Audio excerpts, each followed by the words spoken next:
৩৮ একরে গড়ে তোলা হবে এশিয়ার অন্যতম বড় স্টেডিয়াম। এমন স্বপ্ন বাস্তবতায় রূপ নেয়নি, বরং বোর্ডে একের পর এক রথ বদলে ঝুলে গেছে ভবিষ্যৎ। মাঝে মাটি চুরির ইস্যুতে আলোচনায় আসে পূর্বাচলের এই ভেন্যু।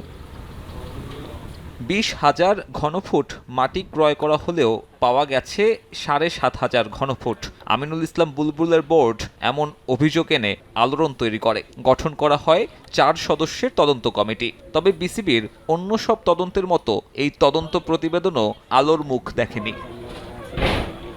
মাটি চুরির ইস্যু তাই এতদিনে মাটি চাপা পড়ে গেছে। ক্রীড়া পরিষদের গঠন করা অ্যাডহক কমিটির দাবি, এমন অভিযোগ রীতিমতো হাস্যকর। বাস্তবে মাটির ঘাটতি কতটুকু ছিল তা বের করতে গঠন করা হবে নতুন তদন্ত কমিটি।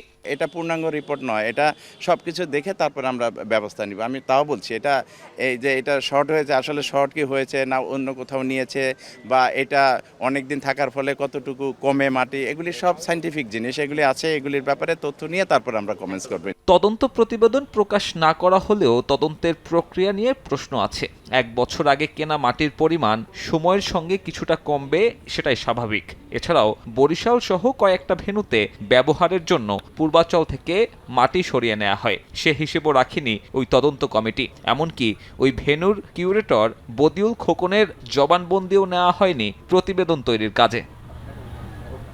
তাই অভিযোগ, ব্যক্তিগত ক্ষোভ মেটাতে আর আগের বোর্ডের মানহানি করতেই সাজানো হয় এমন নাটক। নতুন তদন্তে উঠে আসবে আসল ঘটনা, এমনটাও প্রত্যাশা গ্রাউন্ডস কমিটির চেয়ারম্যানের। এটা একটা হাস্যকর বিষয় আমার কাছে মনে হয়েছে, কারণ যাদের নাম এসছে তাদের যে ক্রিকেটে বা খেলাধুলার প্রতি যে কি কন্ট্রিবিউশন, সেটা যদি জানতো তাহলে এটা হাস্যকর ছাড়া আর কিছুই নয়। তাদের স্ট্যাটাস যদি জানতো তাহলে আর এই জিনিসটি নিয়ে কথা উঠতো না। তবে আনফর্চুনেটলি এইসব কথা নিয়ে, যে এইসব বিষয় নিয়ে কথা হচ্ছে, এটা আমরা একেবারে খতিয়ে পূর্ণাঙ্গ সত্য ঘটনাটা প্রকাশ করার চেষ্টা করব।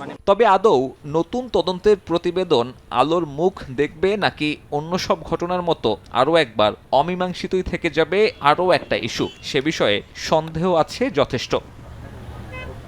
সাব্বির মিথুন, সময় সংবাদ, ঢাকা।